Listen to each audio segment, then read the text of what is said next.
all of its mysterious majesty, it has managed to harbour some of the most insanely terrifying tales of isolation and abandonment in human history, which, when you realise the fact that the ocean covers over 70% of our planet, it isn't exactly difficult to see why. They say that the sea is a fierce and fickle mistress, and from a sailor's cautionary tale to a sombre shanty, the warning signs are the only thing that we can truly know for certain. Kicking off at number 5, the Cas-2, which perhaps is one of the most terrifying modern instances of the term ghost ship and one of the most profoundly tragic unsolved mysteries of the deep blue sea. The Cas-2, which was publicly dubbed the Ghost Yacht, was a 9.8 metre catamaran which was found drifting listlessly 88 nautical miles off the northeastern coast of Australia on the 20th of April 2007. The 3 men aboard, who were all residents of Perth in Western Australia, were all incredibly experienced sailors. They were 56-year-old Derek Batten and brothers Peter Tunstall and James Tunstall, who were 69 and 63 respectively. Their whereabouts still remains a mystery to this day, and the fate of these 3 men perhaps may never be known. What made it even stranger is that when the Cas-2 was eventually found by the Coast Guard, there were no signs of distress, no signs of boat damage, or even a struggle between the 3 men. It was as if they just vanished out of thin air. Coffee cups were left out and all the life jackets on board remained stowed away, indicating that the trio never felt at risk. In an even more curious turn of events, rescue teams discovered video footage of the 3 men on a handheld camera, seemingly hours before they disappeared. It showed them fishing, relaxing in the sun with the motor off, and offered no clues as to how these 3 experienced sailors disappeared at sea. Although an inquiry was later drawn, no definitive conclusions were ever reached, and only theories remain about the ultimate fate of the Cas-2. Coming in at number 4, the Lady Lovibond. Of course, no list would be complete without a good old sea shanty of jilted lovers and ghostly revenge. As the legend goes, the Lady Lovibond was a schooner that is alleged to have been wrecked on the Goodwin Sands just off the southern coast of Kent on the 13th of February 1749. But if you ask any old sailor worth their salt, they'll tell you that it just so happens to have a habit of reappearing every 50 or so years as a ghost ship. As the story goes, the captain of the ship, a man named Simon Reed, had just been married to his bride Annetta and was celebrating the joyous occasion with a cruise bound for Oporto in Portugal. Now, it is high time to mention that a long-standing sailor's superstition was that back in the day it was grave bad luck to bring a woman on board, and in many ways the legend of the Lady Lovibond is a cautionary tale that exemplifies that fact. According to the tale, the ship's first mate, a man named John Rivers, was a rival for the hand of the captain's young wife, and in a jealous fit of rage he killed the crewman manning the ship's wheel and steered the vessel into the treacherous Goodwin Sands, killing absolutely everyone on board. And if you're asking me, that is a stark overreaction. But nevertheless, since that fateful day in 1749, the Lady Lovibond has been sighted on numerous occasions with an ethereal, ghostly glow, eternally bound to wander the ocean. Next up at number 3, the Mary Celeste, which in fact may very well be the world's most infamous ghost ship, as well as one of the longest enduring mysteries of the 7 seas. Built in Spencer's Island, Nova Scotia in 1861 and launched under the new name of the Mary Celeste in 1868, this merchant brigantine sailed uneventfully across the Atlantic for years as a seaworthy, efficient vessel. It wasn't until her fateful voyage in 1872 where the true ghostly legend began, which has since gathered theories that vary from submarine earthquakes, water spouts, an attack by a giant squid, and even paranormal intervention. No one will truly know the ultimate fate of the Mary Celeste, with every single soul on board never being seen or heard from again, which is a terrifying thought in itself, isn't it? The Mary Celeste was discovered adrift and deserted just off the coast of the Azores Islands on December 5th, 1872. It was a Canadian vessel, the De Gratia, which found her in a dishevelled but seaworthy condition under partial sail and with 1 lifeboat missing. The last entry in the ship's log was dated 10 days earlier, which detailed the vessel's last known location, before these mysterious, infamous events unfolded. On board was the ship's captain, Benjamin S. Briggs, his wife Sarah, and their 2-year-old daughter Sophia, and 8 seasoned crew members, all veterans of the sea. It poses the question, what dire threat did the Mary Celeste face that caused a highly experienced captain to abandon his ship? Nothing was stolen, all of the crew's possessions and cargo were exactly as they'd left them, but in all likelihood, we may never know. Coming in at number 3, we have the Bermuda Triangle. Named for the triangular shape of around 500,000 square miles of ocean between Miami, Bermuda, and Puerto Rico, for centuries the Bermuda Triangle has been mystified as a harrowing patch of ocean where sailors and pilots are prone to lose contact with the natural world and disappear forever. Back when Christopher Columbus first sailed the area, he claimed to see a giant ball of light in the sky that crashed into the horizon and made it glow. Soon after, all sorts of strange events happened in the area, including several boats mysteriously disappearing, and in one incident in 1945, an entire squadron of US torpedo bombers vanished into thin air due to all these weird instances, giving this place the name the Devil's Triangle. The exact number of ships and airplanes that have disappeared is not known, but it's estimated that around 50 ships and 20 planes have been victim to the Bermuda Triangle, and many of these mysterious disappearances of these ships and planes have never been recovered. Many see the Bermuda Triangle as a real phenomenon and have multiple theories to try and explain this mysterious place, and some of these theories are human error, paranormal explanations, violent weather like hurricanes, the Gulf Stream, which is a major surface current within the ocean, methane hydrates, which is a form of natural gas that causes bubbles to form around the ship and ultimately sink it without warning. All of these are only theories, and the Bermuda Triangle to this day is the most notorious sea legend of all time. In at number 2, we have the Gulf of Mexico's cursed shipwreck. An estimated 4,000 shipwrecks litter the seabed across the stretch of water, and the Gulf of Mexico is one of the wealthiest locations for maritime archaeology in the world. In February 2001, oil workers for ExxonMobil were laying some pipeline when they happened to stumble upon a shipwreck about 2,600 feet deep. After discovering the wreckage, a team was assembled to explore this mysterious ship, but nothing seemed to go right. The exploration submarine malfunctioned right as it was getting ready to go down to check out the wreck, and that was only the beginning of these mysterious malfunctions. Others include video monitors going out whenever they fired their thrusters, sonars breaking, and hydraulics going haywire with no explanation for any of these problems. After nothing working and things continuing to break, the Navy sent a researcher submarine down to investigate the wreckage, and on the way down it suddenly self-destructed, and somehow when it finally did get to the wreck,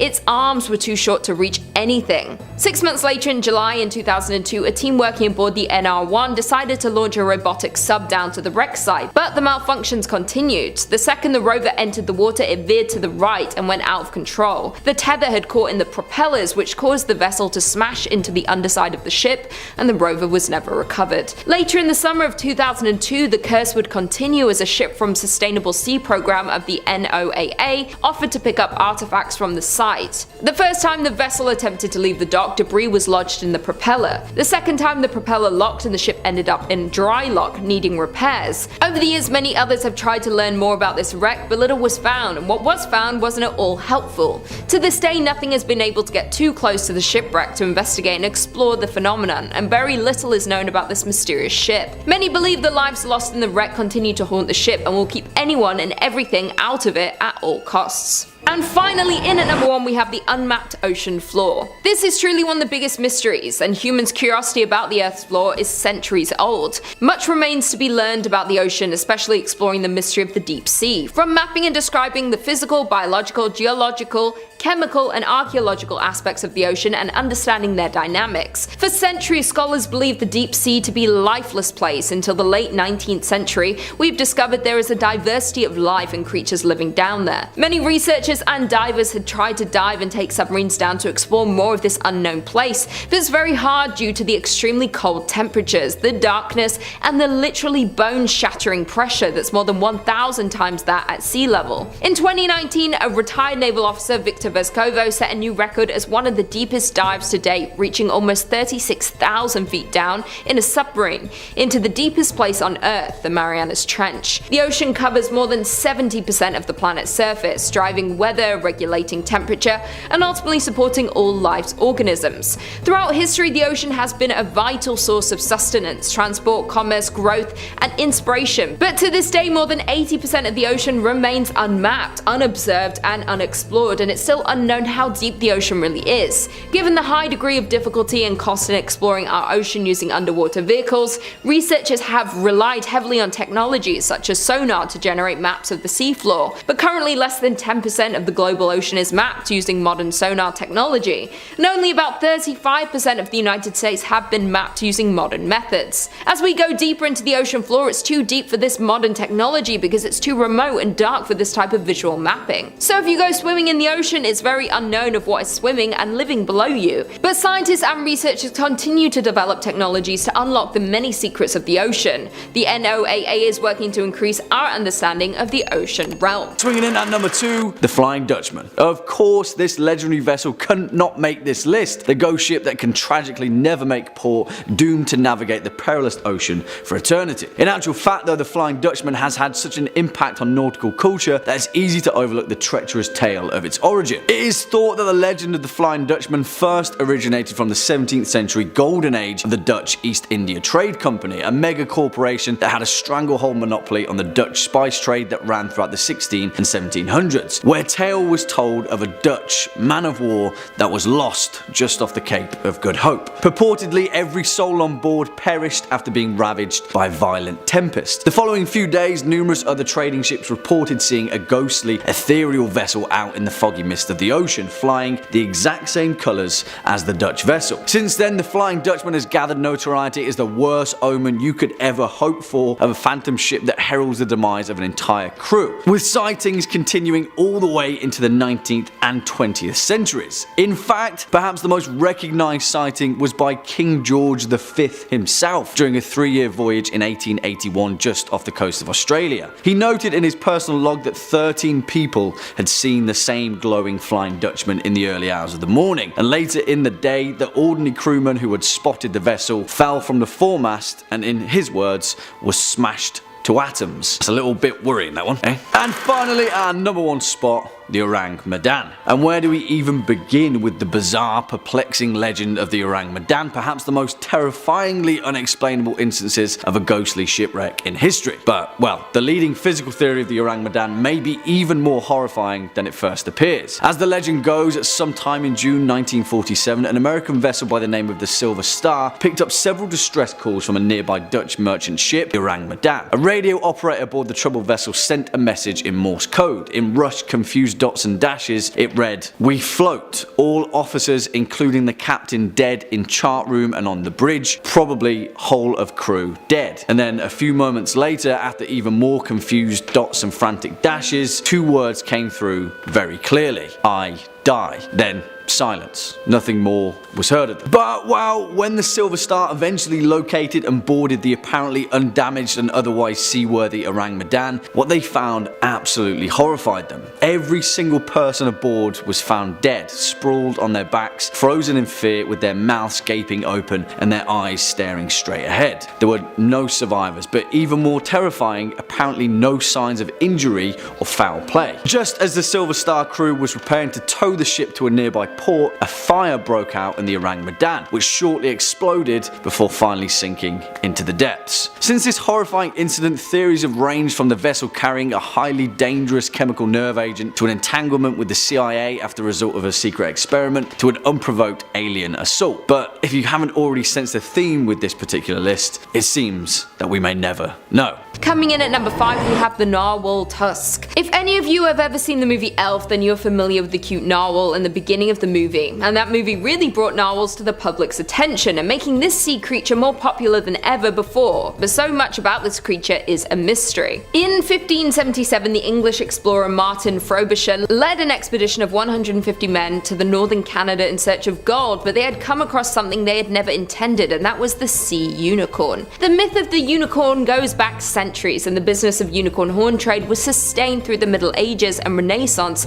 by Vikings who killed the so-called sea unicorns, cut off their horns and sold them for an astronomical price. As European naturalists became more familiar with the world's animal, the myth of the unicorn faded, but mystery of the sea unicorn continued. Frobisher's discovery was actually what we know today as the narwhal, but the horn itself continues to be speculated by many. But the horn is apparently not a horn at all, but is a tooth. The relatives of narwhals include species like the beluga whales, orcas and dolphins, but the mystery remains of how did this massive freakish tooth evolve in this one specific species after its ancestors branched off from whales with ordinary teeth. Many scientists and researchers debate about what this tooth is used for, and some suggest it's an acoustic probe, a rudder, an ice picker, or a spear for battling predators. These creatures don't make it easy for researchers to see them use their tusk for anything at all, so it makes many people continue to question it. Many have come up with many different theories about this so-called horn and what they use it for and why they have it. It has created a huge debate between researchers and scientists to this day, but no definite answer has come out to this day. In at number 4 we have the submarine disappearances in 1968. This is one giant mysterious situation, which is the disappearance of 4 submarines from 4 different countries in 1968. The USS Scorpion, a Soviet submarine K-129, a French submarine Minerve, and the INS Dakar went inexplicably missing over just a 5-month period,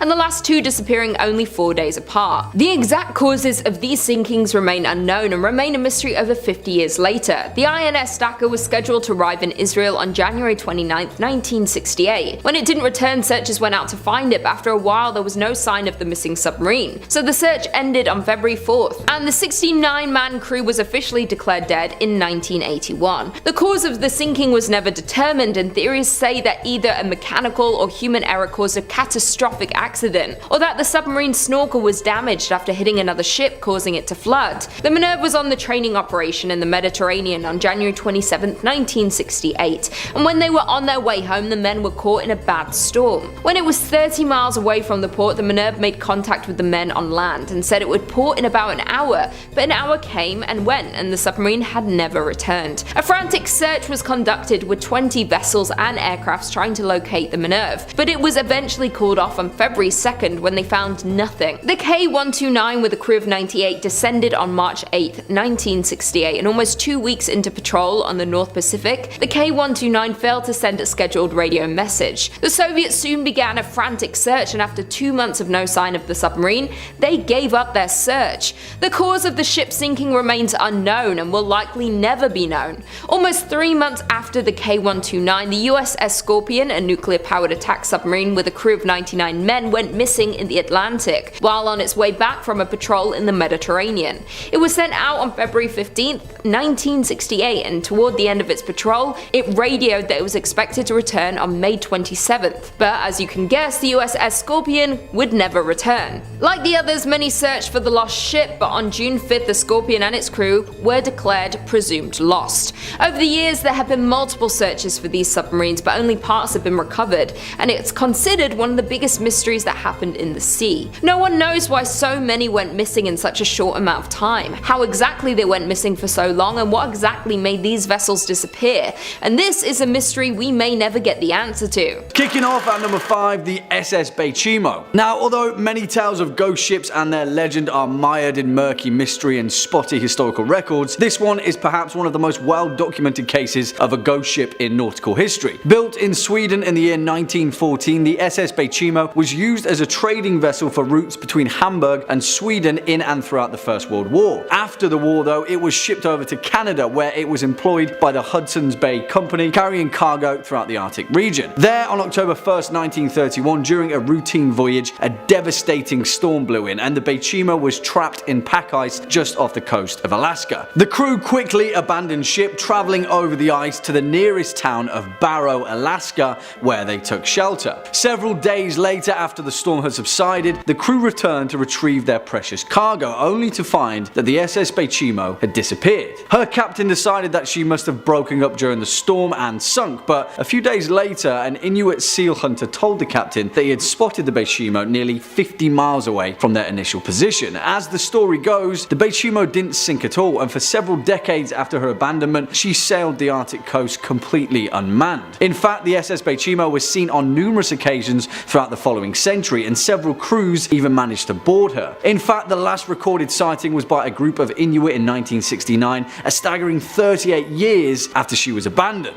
Her ultimate fate? No one knows, but it's safe to say that somewhere out there in the frozen north, the SS Baychimo is still sailing. Next up at number 4, the Jenny. Now this one is a little bit murkier to say the least, and historical accounts have varied from person to person. One thing always remains the same though: if the accounts are true, then this nautical tale is perhaps one of the most bleakest and most despairing cases of a crew being lost at sea. As the story goes, the Jenny, an English schooner that set sail from its home port of the Isle of Wight in 1822, became frozen in an ice barrier just off the Drake Passage sometime in its voyage in 1823. Nearly a decade later, in 1840, the stark remains of the ship had been dislodged by the ice, only to be discovered by a nearby whaling ship. As some accounts tell, when the crew first saw the ship, they saw 7 figures standing to attention on the main deck, and so thought that the vessel was manned. As they got closer though, they discovered the grim truth. The 7 figures standing to attention were in fact frozen in place, turned to ice by the Arctic cold. Things only got worse from there though, and as the crew of the whaling ship explored the vessel, they found more and more bodies frozen in time deeper below the deck. As some reports go, as the crew came to the captain's cabin, they found him frozen in place with a pen in his hand. The final note written in his log read May 4th, 1823. No food for 71 days. I am the only one left alive. Yeah, spooky stuff. Kicking off at number 5, the Caleuche. And for this first foray into these particular ghost ships that haunt the sea, we're going to be heading over to the mythologies of Chile and the many legends that have been built around its coastal landscape. One of those, according to Chilean legend, is that of the Caleuche, a large ghost ship that sails the seas of Chiloé, a small island just off the coast, where it only ever appears at night. The ship itself is said to appear as beautiful, cast in a bright white light, an enormous vessel with 3 masts and 5 sails each. It is said that when the Caleuche appears, it is always at night and always full of lights, with the sounds of a great party and a feast on board. Quickly though, it disappears, plunging back beneath the murky depths. Interestingly enough though, although this vessel is said to be similar to the Flying Dutchman, there is a boatload of mythology relating to this particular legend. One of these versions claims that the vessel is crewed by the drowned, souls lost at sea, who are brought to the ship by 3 mythological figures in Chilean legend. 2 sisters, one of them the Sirena Charlotta, a type of mermaid, and the other the Pincoya, a type of water spirit said to protect the Chilean coast. And then their brother, the Pincoy, their male counterpart, who has the body of a sea lion. It's pretty cool. Once aboard, the perished souls can resume their existence in an eternal reverie of adventure on the high seas. However, there is a much more sinister version of this legend, which states that the crew of the Caleuche instead sailed the Chiloé archipelago, luring fishermen and sailors toward it with an enchanting music to enslave them as part of their crew for eternity, where they are twisted and then contorted and put to work in their afterlife. Yeah, I'm pretty sure I prefer the first one, actually. Swinging in at number 4, the Eliza Battle.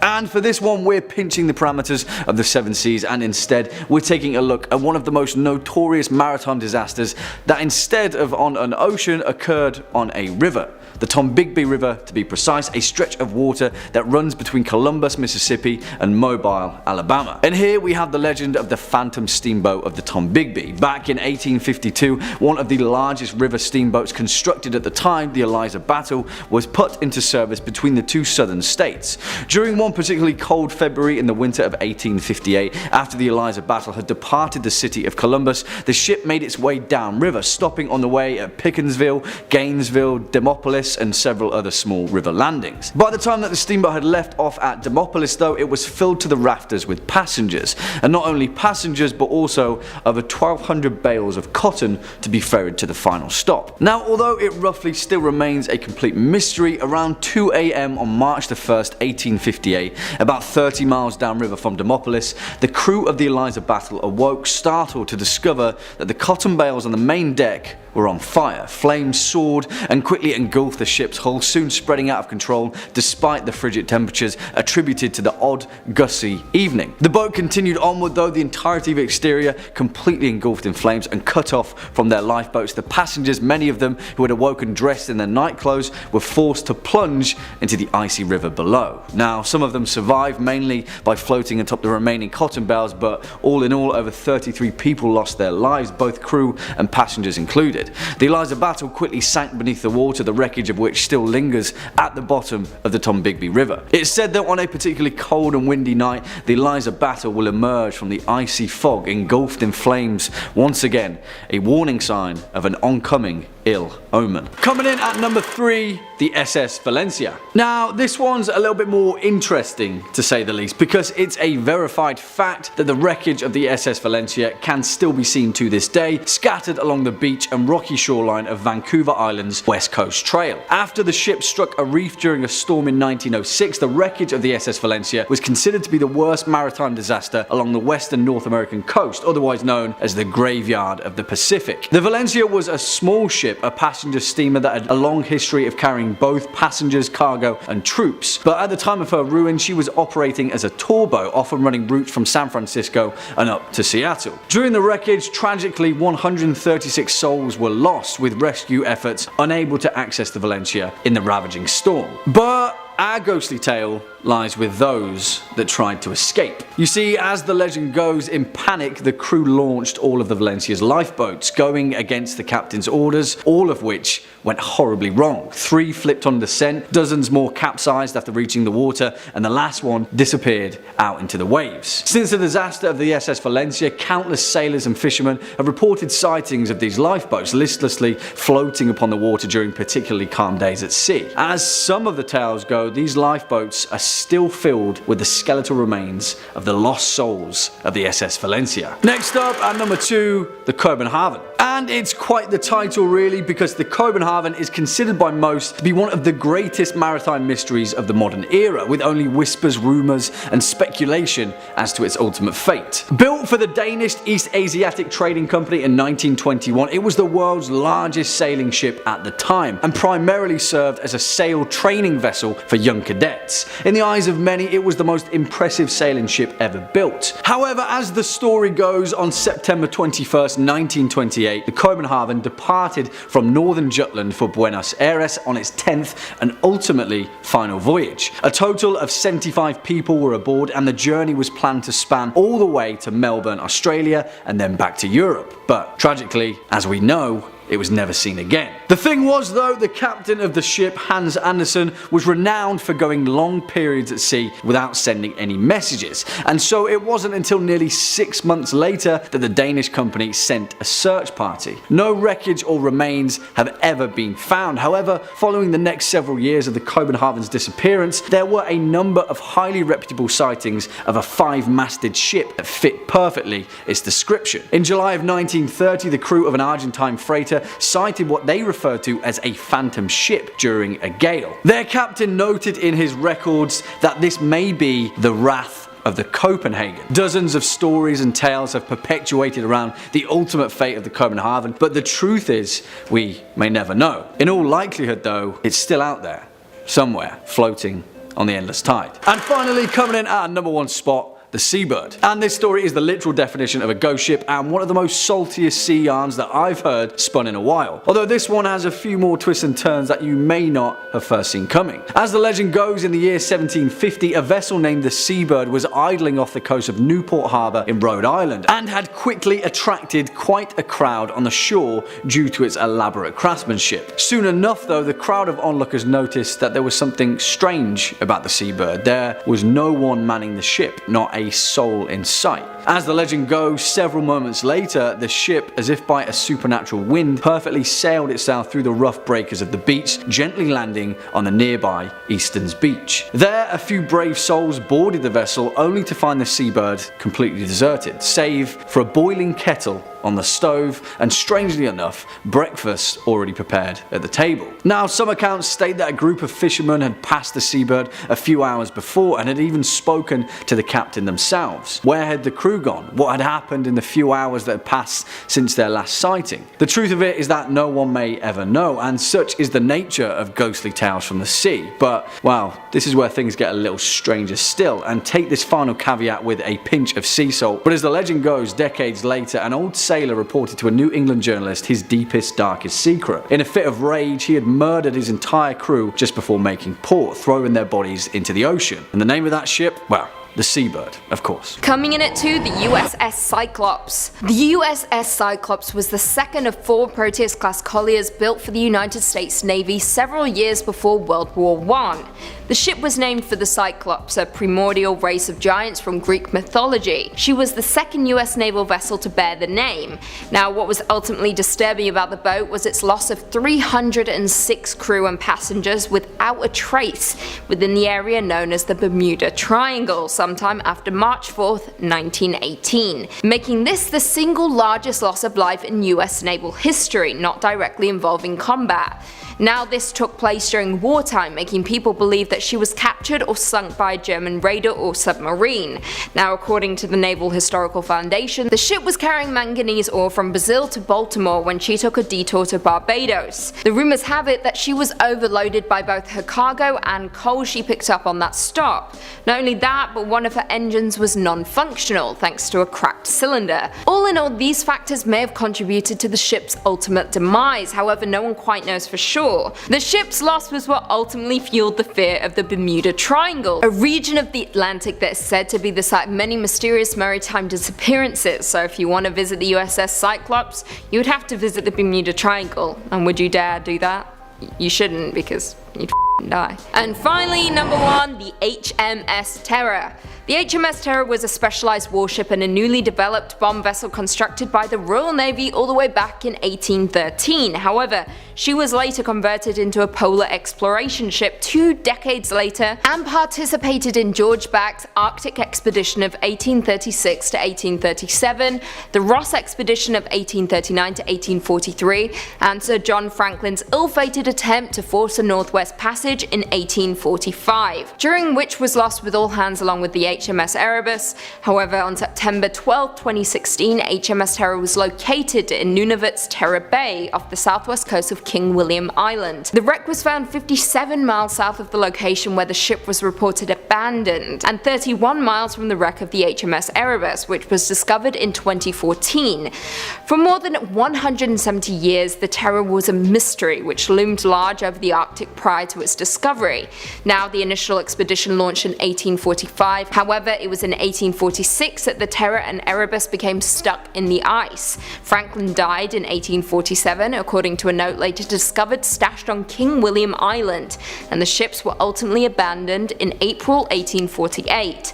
The 106 men were never heard from again, nor was the Terror, until 2016 as previously mentioned. As it stands, researchers are hoping to unravel more about the mystery of where the expedition ultimately went wrong and what exactly happened to the crew. For those who like a spook and a conspiracy theory, AMC made a show called The Terror, which follows the ill-fated expedition. However, there's a twist.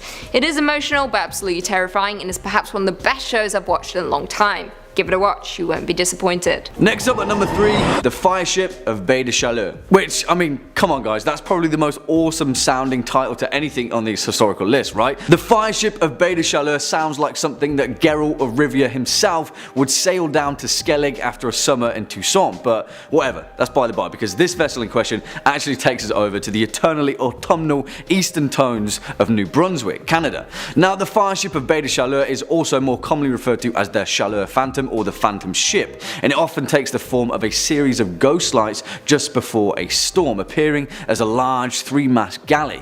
Now, the actual mechanics of this phenomenon are dubiously debated, and many believe it's caused to be down to either the weather phenomenon of St. Elmo's fire or an undersea release of natural gas after a patch of rotting vegetation just off the New Brunswick coast.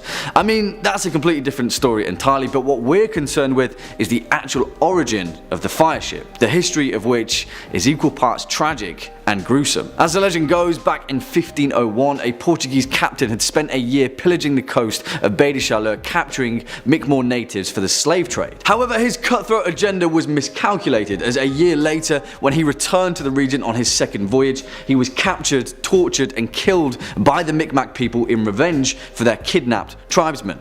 The legend didn't end there though, because a year later, the brother of the Portuguese captain sailed to the bay in search of his missing sibling, and upon seeing the same flags, the Mi'kmaq people attacked the ship, setting it ablaze whilst it was moored in the bay. Cut off, burning, and with certain death facing them, the sailors swore to haunt the bay for 1,000 years as their blazing fireship sank into the Bay of Chaleurs. Now, whilst later both Mi'kmaq and Portuguese casualties washed up on the shores of the island, the bay itself is said to be haunted by those that perished, often appearing as distraught sailors and warriors, their flesh burnt by the fireship. Swinging in at number 2, the Princess Augusta. And on the topic of ghostly phenomenon, this particular apparition is perhaps one of the most well-documented ghost ships of the 18th century, although the actual history behind it is shrouded in intrigue. Although the folklore account of this particular vessel is based upon the historical wreck of the Princess Augusta, a ship that sailed out of Rotterdam in August 1738 under the command of Captain George Long, in more modern records it is commonly referred to as the Palatine, where the Palatine Light, the apparition in question, famously gets its name. And the reason for that is down to the nature of the ship. Alongside 14 of his crew, Captain Long's directive was to transport 240 German immigrants from the Palatinate region of the Rhineland to build a new life for themselves in Philadelphia. However, we know that this is the tale of a ghost ship, and from the offset, their vessel was afflicted with some terribly tragic luck. Not long after passing through the Atlantic, the Princess Augusta's water supply was contaminated, causing a fever and flux to spread through the ship, killing 200 of its passengers, half the crew, and the captain himself. The ship's first mate, Andrew Brooke, quickly took command as the survivors leapt out of the frying pan and into the fire, getting hit by severe storms that pushed the ship far off course to the north. They then endured 3 months of extreme weather and dwindling supplies, when eventually they emerged shipwrecked in Block Island, not far from Rhode Island. Here the tale splits, but one thing is certain: Andrew Brooke, the first mate and commanding captain, took what remained of his crew and rowed ashore without once looking back at the cursed ship. It is said that some of the passengers survived, aided by the Block Islanders, but little to nothing is known about those that survived the entire voyage. As the legend goes, the Princess Augusta was set alight from the coast in the dead of night, pushed out to sea to burn and then disappear. At night, they say that if you listen closely, you can hear the screams of those that didn't make it back to shore. And finally, coming in at our number 1 spot, the Duc of Dantzic. And for our most terrifying ghost ship on this list, of course it has to be a brutal and bloodthirsty pirate ship, a privateer that plundered her way across the Caribbean, notoriously in the name of her royal namesake, the Duc of Dantzic. This ship's seafaring career was relatively quiet for the first few years of service, mainly acting as more of a letter of marque, a deterrent more so than a private man of war. However, her fate quickly changed after changing command and sailing under the French captain Francois Orang Medan. Now, his intentions were to sail and plunder his way across the 7 seas, and plunder he did from Liverpool to Barbados, capturing and scuttling more ships than he could count on his way. However, despite being a vessel of the French Empire, strangely enough, sometime after late June 1812, the Duc of Dantzic just disappeared, although there are several records catching a glimpse of her around Canada, but she was never seen again. After the last mention of her, it was thought that she'd been destroyed by a tropical cyclone or sunk in the night after an encounter with a British frigate. However, as the legend goes, that was not the last of the Duc of Dantzic. After the golden age of piracy had been sated, a captain by the name of Napoleon Gallois relayed his records of a French frigate encountering the wreck of the Duc of Dantzic drifting listlessly at sea. As his crew witnessed, the ship itself was covered from helm to hull in dried blood, and in staggered rows were the putrefying corpses of her crew, many of which were brutally crucified to the masts or the deck. Strangely enough, there were no signs that she had been in recent battle. In fact, despite the blood, she was pristine, no shot holes, and her sails and rigging intact. After searching the ship, Gallois' crew found a stack of blood-stained papers identifying the captain as the same Francois Orang Medan. And then, as they left, the crew of the frigate set the brig ablaze, forever to be buried at sea, along with her mystery. Number 5. The Octavius. The Octavius became more than just a legend in 1775 when a whaling ship named the Herald found it aimlessly drifting off the coast of Greenland. The scary part? With all of its crew frozen dead by the Arctic cold's mist and winds. To add to the spookiness, the ship's captain was even found sitting at his desk with a logbook in front of him, finishing a log entry from 1762. The Octavius was a legendary 18th century ghost ship. According to the story, the 3-masted schooner was found west of Greenland, boarded as a derelict. The 5-man boarding party found the entire crew of 28 below deck, completely frozen solid and almost perfectly preserved. The captain's body was supposedly slouched over the table in his cabin, pen in hand, with the captain's log in front of him. In his cabin, there were also the bodies of a woman and a boy covered with a blanket, and a sailor with a tinderbox in his hand trying to stay warm. The boarding party took only the captain's log before leaving the vessel, trying not to touch the remains or evidence of what possibly could have been the reason for the lost ship at sea. The last entry from the logbook was November 11th, 1762, which meant that the ship had been lost in the Arctic for 13 years. Can you imagine? 13 years of just traveling the Arctic, sailing slowly while frozen bodies lay still on board as a ghost ship? Yo, that's just like terrifying, okay? Like seeing a ghost ship sail up beside you from the fog, crystallized in frozen ice with the horrors that lay below the deck. Very sad, but also very scary, you know? Number 4, the SS Valencia. Side note, if you like what we do here, make sure you always Hulk smash that like button or throw a comment down below. It really helps the channel out.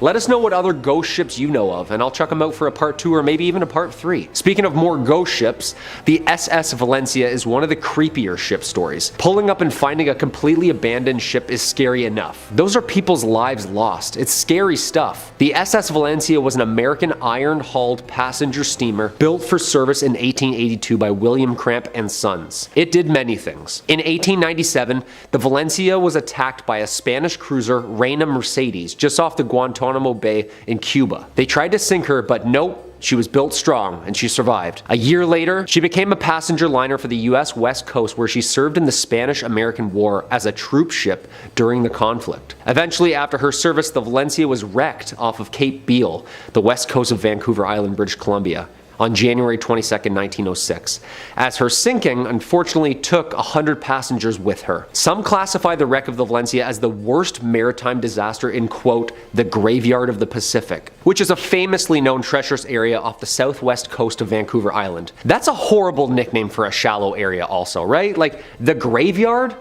That's horrible. 6 months after the sinking, a local fisherman and his wife reported seeing a lifeboat with 8 skeletons in a nearby sea cave at the shoreline of Pachena Bay. The cave was reported to be around 200 feet deep. There was no definite explanation for the lifeboat's presence in the cave, but due to the dangerous seas outside the cave's mouth, the lifeboat along with its human remains couldn't be recovered. Local fishermen similarly report lifeboats being rowed by skeletons of the Valencia's victims just offshore as well. Most famous sighting was a rescue ship named the Topeka. Some observers on board, who were survivors of the just sunken Valencia, claimed, while sailing home with the survivors, a ship approached from the fog, and the ship passing was the just sank Valencia. The crew on board apparently now all skeletons. Yo, I'm getting the Curse of the Black Pearl vibes right now, are you? Like, that's scary. RMS Lusitania. The RMS Lusitania was a British ocean liner that was sunk on May 7th, 1915 by a German U-boat 11 miles off the southern coast of Ireland. The sinking of the Lusitania presaged the United States declaration of war on Germany just 2 years later. This ocean liner currently resides 300 feet below the surface off the coast of County Cork, and during the day was the largest ship to set sail, carrying 1,960 people when it set off for what was known to be her last voyage. After being torpedoed by the German U-boat, it took just 20 minutes for the Lusitania to sink and killing 1,197 people aboard. Now to this day there is controversy surrounding the boat, as the boat was carrying civilians from nations not embroiled in World War I, specifically Americans, and the attack in turn helped change the US opinion against Germany, according to the Lusitania resource, that is. Many historians believe that former British naval intelligence deliberately placed the boat in danger in order to drag the US into the war alongside the Brits. However, not only that, but the ship was also carrying munitions for the war effort, a detail which the British government refused to confirm until 2014, a detail which may explain the source of the mysterious explosion some survivors reported hearing after the initial torpedo strike. Now, interesting still, the wreckage of the Lusitania was bombed by the Royal Navy during World War II, and in the 1990s a Dublin diver visited the wreck, with him describing it like Swiss cheese, and that the seabed around the boat was littered with unexploded hedgehog mines. This is definitely not a place you'd want to visit. Coming in at 4, SS Andrea Doria. SS Andrea Doria was an ocean liner for the Italian line, which is most famous for sinking in 1956 1956 when 46 people died. On July 25th of 1956, while Andrea Doria was approaching the coast of Nantucket, Massachusetts, bound for New York City, the eastbound MS Stockholm of the Swedish-American line collided with it during thick fog, in one of history's most infamous maritime disasters. The boat was top-heavy, which resulted in the Andrea Doria tilting and in turn leaving half of its lifeboats unusable. The shortage of lifeboats would of course result in significant loss of life, but thankfully the boat stayed afloat for another 11 hours following the collision. Due to this fact, 1,660 passengers and crew were rescued. However, 46 people on the ship died as a direct consequence of the collision. Now, what makes this shipwreck so interesting is that due to the luxurious appointments and initially good condition of the wreck, Andrea Doria has been a frequent target of treasure divers and is commonly referred to as the Mount Everest of scuba diving. The ship is called this simply because of the number of deaths while exploring the site. To list a few, William Edgerton in 1956, who passed away shortly after one of the valves on the breathing apparatus became partially closed. Christopher Murley and Charles J. McGurr in 1999, who both died of apparent heart attacks while preparing for the dive. William Schmolt in 2002, who died from decompression sickness. Terry DeWolf in 2008, who died during a dive on the wreck. His cause of death was never determined. And finally, Stephen Slater in 2017, who was pulled from the water unconscious and could not be revived. Ultimately, this wreck holds a lot of supernatural questions that cannot be answered, and therefore you should stay as far away from it as possible. Coming in at 3, the Mary Rose. The Mary Rose is a carrack-type warship of the English Tudor Navy of King Henry VIII. She served for 33 years and ultimately saw her last action on July 19, 1545, when she sank off the Isle of Wight. Not long after Henry ascended the throne, the Mary Rose would participate in several skirmishes against the French early in her career. However, she was kept in storage when the fighting died down. In 1545, however, the Mary Rose was taken out of retirement when the French attempted an invasion of England at Portsmouth. But during the bombardment, she went down, taking more than 300 crewmen to their deaths.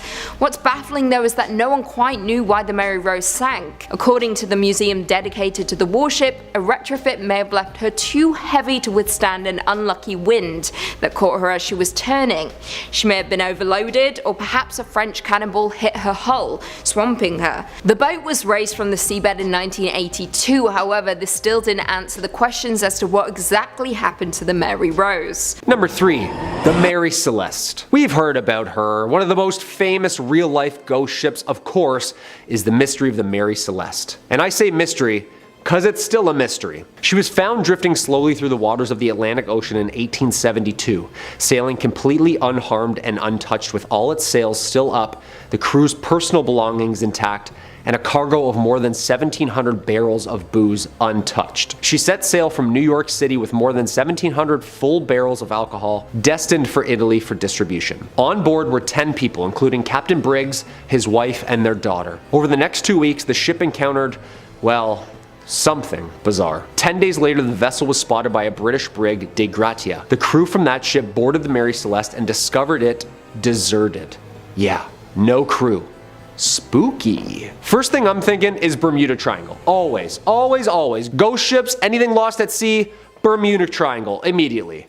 But apparently a British ship found the Mary Celeste on December 4th, 1872 near the Strait of Gibraltar.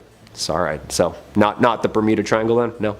Alright. Yeah, it couldn't have been pirates either, because apparently they like to drink stuff. It was apparently late reaching Italy, and this British ship went out looking for her, confused where she had gotten lost. The strangeness comes with the boarding. Below deck, things looked completely normal. Absolutely no signs of attack or struggle. The only things missing were one lifeboat and the captain's logbook, and most importantly, the entire crew. Theories of crew mutiny, weather phenomenons like giant water spouts, or even consumption of poisonous foods came into play. After passing Santa Maria Island, the Azores, on November 25th, 1872, there were no more entries. Devoid of all crew, but strangely stocked to the nines with food and booze, and all of the crew's personal belongings like jewelry and clothes. With no clear explanation, the Mary Celeste remains one of the most puzzling ghost ships around. They still have no idea what happened to those people. After the salvage hearings, Mary Celeste continued in service under new owners, but in 1885, her captain deliberately wrecked her off the coast of Haiti as part of an attempted insurance fraud. Number 2. Lady Lovibond. A ghostly story of lust, love, jealousy, and rage.